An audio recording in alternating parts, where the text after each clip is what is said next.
시청하시기 전에 STV 상생방송 구독과 좋아요, 알림 설정까지 눌러주세요.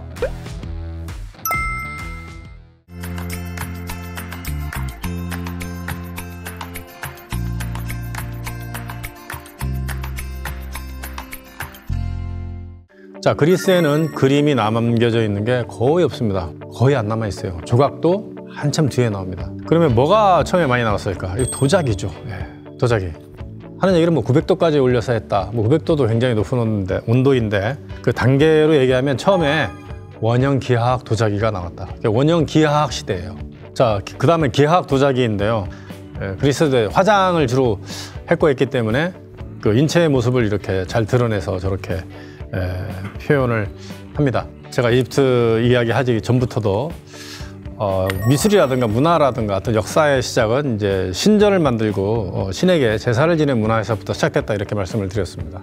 이 그리스 같은 경우에는 이제 돌로 이렇게 구조물을 만들면서 이제 세 개의 돌 구조물 지역을 만들죠. 아크로폴리스. 그 다음에 이제 사람들이 사는 그 밑에 마을에 그 돌로 만든 집들이 있고요. 그 다음에 죽은 자들을 위한 도시가 있어요. 신들의 도시와 사는 사람의 도시와 죽은 자들의 도시가 거의 같아요. 붙어 있습니다. 이걸 네크로폴리스라고 하거든요. 로마는 이제 무덤은 도시 내에서 만들지 못하고 이제 도시 성문 밖에 뭐 길거리, 길바닥에 이렇게 무덤을 만들어 세웠기 때문에 그리스하고는 또 완전히 다른 그 문화를 갖고 있죠. 거기는 네크로폴리스란 말을 뭐 쓰지는 않았습니다. 자, 지금 보이는 저 그림의 저 도시는 로도스 섬의 가장 유명한 곳 중에 하나는 린도스예요. 린도스라는 곳에 있는 아크로폴리스인데 마찬가지로 이 아크로폴리스는 아테네 시에만 있는 게 아니고 모든 그 폴리스에는 다 있었다라는 거죠. 그래서 아크로폴리스 하면 그리스 아테네 이게 아니고요. 어느 곳에 있는 아크로폴리스냐가 사실은 중요합니다. 이 프랑스 파리에 가면은 노트르담 성당이 있는데 노트르담 성당 하면 프랑스 파리 시내에 있는 그것만 생각하면 안 되듯이 노트르담은 성모 마리아라는 뜻이기 때문에 프랑스에 있는 여러 도시에도 이제 다 있다라고 하는 것이죠. 그래서 가장 유명한 이제 아크로폴리스는 아무래도 이제 아테네 시내에 있는 정말 거대 아크로폴리스인데 이제 가서 구경할 만하죠.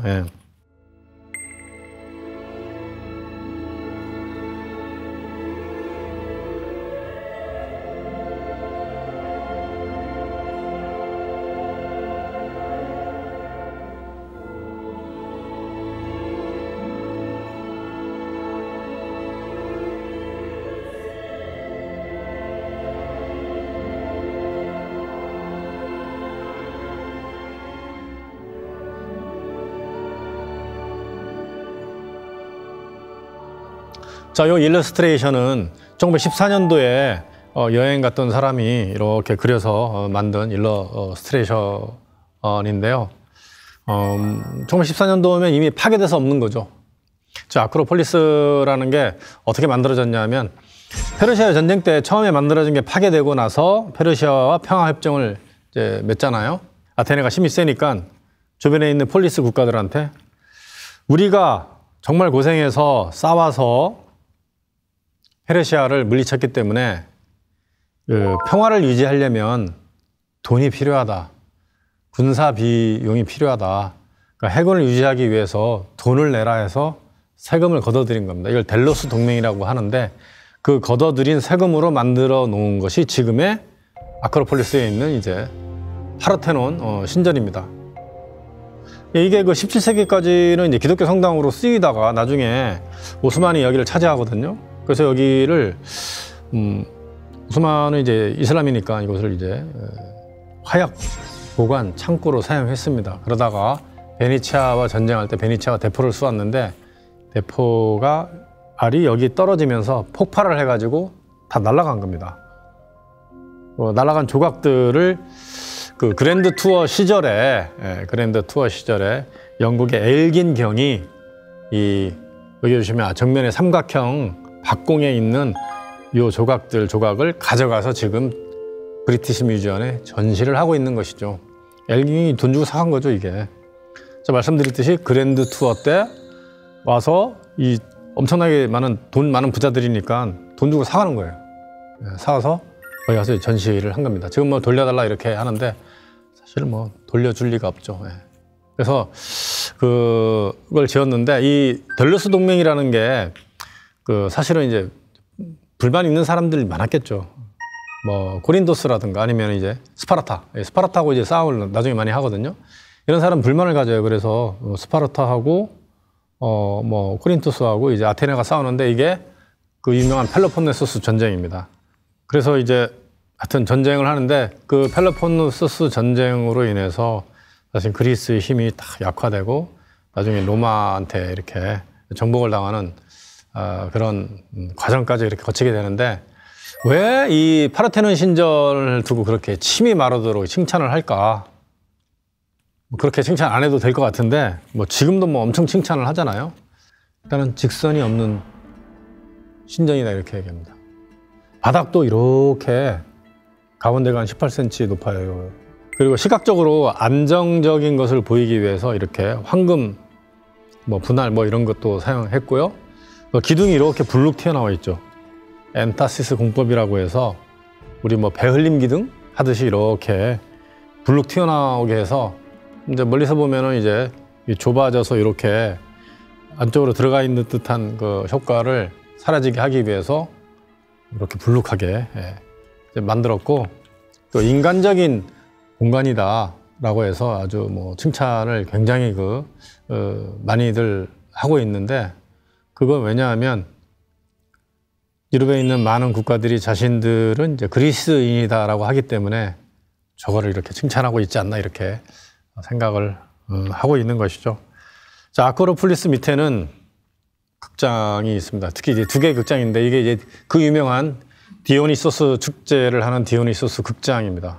디오니소스 축제는 정말 국가적인 축제였어요. 시골 디오니소스 축제가 있었고 그다음에 도시 디오니소스 축제가 있었는데 이 디오니소스는 죽었다 살아나는 신이죠. 뭐 죽었다 부활하는 신이 뭐 계보가 있습니다. 이집트의 오시리스 신, 명계의 뭐 신이라고 나중에 등장하는 그 신이 있는데 그 오시리스 신하고 똑같은 신이 그리스에는 디오니소스 신입니다. 그 피타고라스 정리로 유명한 그 수학자이자 신인 이 사람이 종교학자인데 디오니소스를 이집트의 오시리스 신만큼 이렇게 만들어 놓은 거예요. 그래서 사실은 이제 그리스하고 로마에 수많은 그런 이제 유적지 신전이 있는데 가보면 가장 많이 등장하는 게 디오니소스입니다. 디오니소스. 이집트의 그 오시리스 이런 미스테리아, 그러니까 이제 신비주의 어떤 그런 의식을 모르고서는 디오니소스 축제에 대한 신비주의 의식을 참 알 수가 없는데 이런 모든 것들이 다 비밀이 붙여져 있었기 때문에 정확하게 이제 밖으로 드러난 것은 거의 없는데 그 디오니소스 축제는 사실 이런 것이죠. 일단은 이제 오시리스 신이 자신의 동생인 세트에게 잘리죠. 그러니까 몸이 이렇게 여러 부분으로 이렇게 해체가 돼서 다 잘리는데 남근도 이제 잘립니다. 이 2번째 죽음이죠. 그런데 그 오시리스의 부인인 이시스가 신이잖아요. 사람을 살려내는 능력이 있어요. 처음도 살려내는데 2번째 못 살릴까? 살리는데 남근이 어디 있었냐면은 이제 나일강에 버려버려요. 그래서 나일강의 물고기가 먹어버렸어요. 그래서 그 물고기는 이집트 사람들이 안 먹습니다. 사실은 나일강의 물고기를 이집트 사람들이 거의 안 먹어요.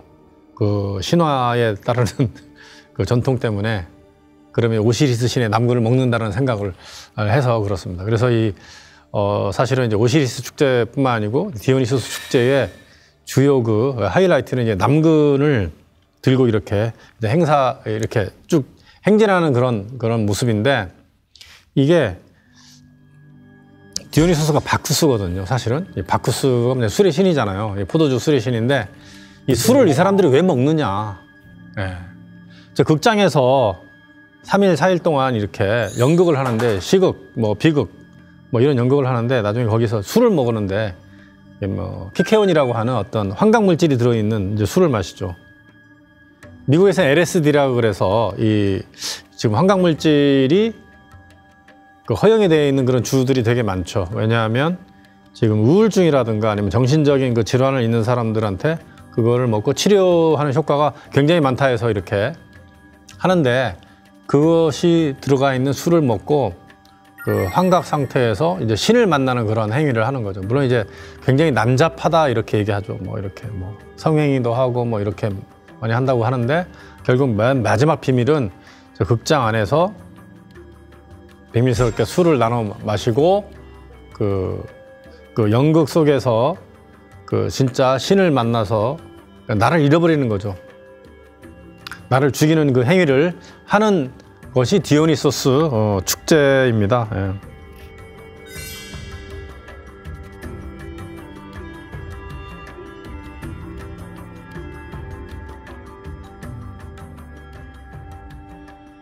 하여튼 여기에서 한 17,000명 정도가 있으면서 이 축제도 하고 이제 투표를 했던 그런 장소죠. 말씀드렸듯이 그리스는 성인 남자만이 정치에 참여할 수 있고, 그 다음에 시민이고, 예, 신성시했던 그런 부분이 있습니다. 이거는 이제 로마 극장 아크로폴리스, 이제 로마 극장이에요. 야니가 예전에 아크로폴리스 공연을 했었던 장소가 요 장소고요. 아테네의 모습을 이제 모형도로 이제 만든 것인데, 가운데에 아크로폴리스가 뚝 솟아 있고 그 밑에 아고라라는 곳이 있습니다. 딱 보시면은 그 예전에 유럽의 그 모습들이 다 저런 모습이었어요. 중심에 가장 중요한 성소가 있고요. 뭐 기독교 시대에서는 이제 대성당이 있고, 예, 신을 모시는 대성당이 있고, 관공서가 모여 있고, 시장이 모여 있고 한 저 모습인데, 저게 이제 그 도시의 어떤 표준이 된 겁니다. 저 아고라가 딱 중심에 있잖아요. 여러 건물들이 있는 저 모습들이. 모든 관공서뿐만 아니고 시장부터 다 모여 있는 거예요. 그러니까 지금으로 치면은 뭐 명동시장, 정부청사, 광화문 광장, 국회의사당이 한 번에 모여 있는 장소가 저 아고라다 이거죠. 그러니까 도시의 중심이면서 뭐 정치 행위도 하고, 뭐 연설도 하고, 민주주의를 논하고 이렇게 했던 철학자들이 이야기를 했던 그런 곳인데, 아탈로스라는 스토어가 있는데 최근에 이렇게 이제 복원을 해서 공개를 하고 있는데, 그 아고라 박물관으로 이제 사용을 되고 있죠.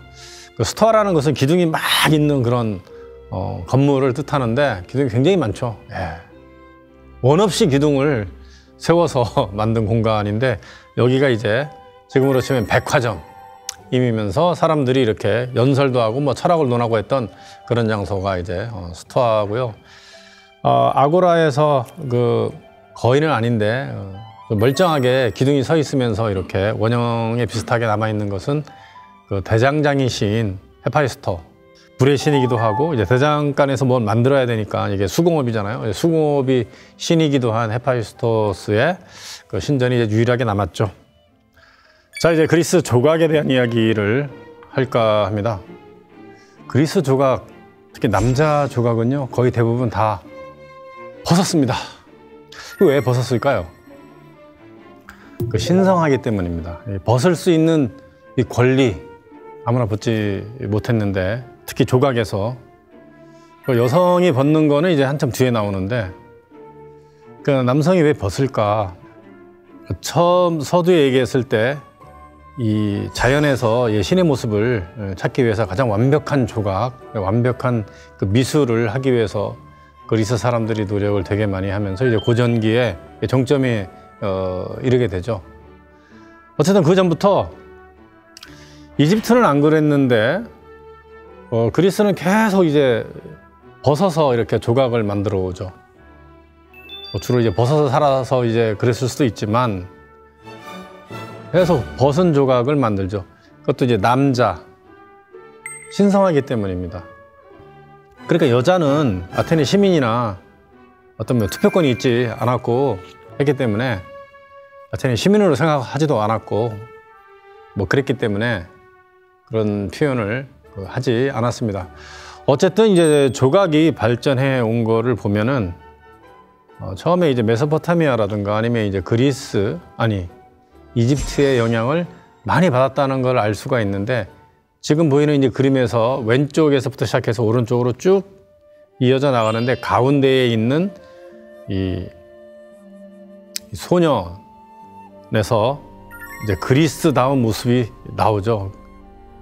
그 전에는 이렇게 이집트처럼 왼발이 앞에 나가 있고 이렇게 경직된 이런 모습으로 이렇게 똑바로 서 있는 그런 형상을 하고 있습니다. 자, 이런 거를요 쿠로스라고 하는데, 쿠로스는 뭐냐면 그 청년의 모습을 조각한 것을 쿠로스라고 합니다. 그러니까 이게 처음의 모습이죠. 전 뉴욕에 있는 그 쿠로스와 이집트의 멘카우레 왕 조각을 이제 비교를 한 건데 거의 같죠. 자세가 처음엔 저런 모습으로 변하다가 아주 현란하게 정말 연극과 같은 모습의 자세로서 변하게 되죠. 그 연극은 이 펠로폰네소스 전쟁 이후에 이제 그리스인들끼리 막 전쟁을 한 이후에 훨씬 더 많이 했다고 하는데, 그 조각에도 이제 연극적인 어떤 드라마적인 그런 요소들이 이제 많이 들어가게 됩니다. 저거는 이제 헤르메스와 어린 디오니소스의 모습을 조각을 한 것입니다. 자, 그런데 저런 것들이 전부 다 복제품이에요. 원래는 다 청동으로 그리스 시대에 만들었는데, 청동으로 하면 굉장히 섬세하게 할 수 있거든요. 왜냐하면 그 거푸집을 만들어서 처음에 틀을 짜고 거푸집을 만들어서 청동을 쏟아부었기 때문에 굉장히 섬세하게 만들었는데, 청동은 이제 온데간데 없고 청동은 이제 좋은 데 썼겠죠. 이제 로마 시대 이 네 개의 중요한 금속이 있었는데 금, 은, 철, 동. 네, 청동이죠. 이 네 개의 가장 귀한 금속이고 또 비쌌고 또 사용 용도가 많았기 때문에 이 그리스 시대의 청동 조각상들을 어디다 썼는지 이제 모르지만 뭐 녹여서 돈으로 썼는지 뭐 무기를 만들었는지, 그래서 이제 그리스 시대에 만들어진 청동 조각을 로마 시대에 다 카피를 했어요. 저것도 마찬가지로 이제 카피를 한 것인데, 그 어린 디오니소스가 이 헤르메스한테, 지혜의 신이죠, 헤르메스한테 이렇게 포도를 달라고 이렇게 조르는, 어릴 때부터 이미 그 디오니소스가 이제 술에 술이 되는 재료에 관심이 많았다는 것을 이제 보여줬는지, 어쨌든 이제 저러면서 이제 그 이 절정기의 그 모습을 보여주죠. 아주 완벽한 그런 모습입니다.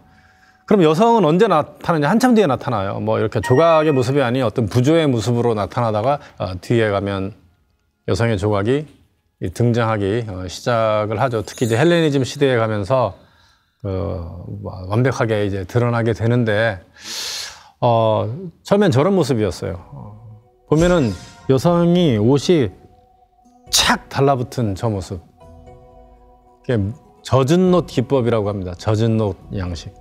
아직 옷이 젖어 있는 모습의 몸뚱아리를 보여주는 것 같은 그 샌달을 벗는 그 승리의 여신 니케. 표현이 너무 기가 막히죠. 오히려 저게 더 멋있는 것 같아요. 제 눈에는. 저게 이제 헬레니즘 시대까지 쭉 연결이 되거든요. 자, 그러다가 드디어 아주 충격적인 작품이 나옵니다. 저걸 보면서 아주 이제 재미난 생각을 했는데요. 크니도스의 비너스라고 하는 작품인데, 그리스 최초의 그 포르노그라피이거든요. 이 크니도스라는 나라가 있었는데 굉장히 빛이 많았어요. 빛. 그런데 이제 그 나라의 왕이 최고의 걸작인 비너스 조각상을 하나 만들죠. 아프로디테 조각상을 만들어서 세워놨는데 너무 멋있는 거. 너무 완벽하고 과장되지도 않고 정말 빈켈만이 얘기했던 그런 스타일의 조각이 나온 거죠. 또 어떤 얘기가 나왔냐면 그 미의 여신 비너스가 내려와서, 아니 저 조각가는 언제 나의 벗은 모습을 봤지? 라고 할 정도로 잘 만들었다는 겁니다. 그래서 저것을 보려고 주변 국가에서 관광을 되게 많이 왔대요. 빚을 받아야 될 국가의 왕이 저거 달라고 했는데 안 주고 그냥 관광 수입을 올려서 빚을 다 갚았다 라고 하는 전설적인 조각이죠. 크니도스의 비너스입니다. 저게 이제 그대로 이제 헬레니즘 시대까지 이어지면서 연결이 되는데, 헬레니즘, 왜 헬레니즘이라고 할까요?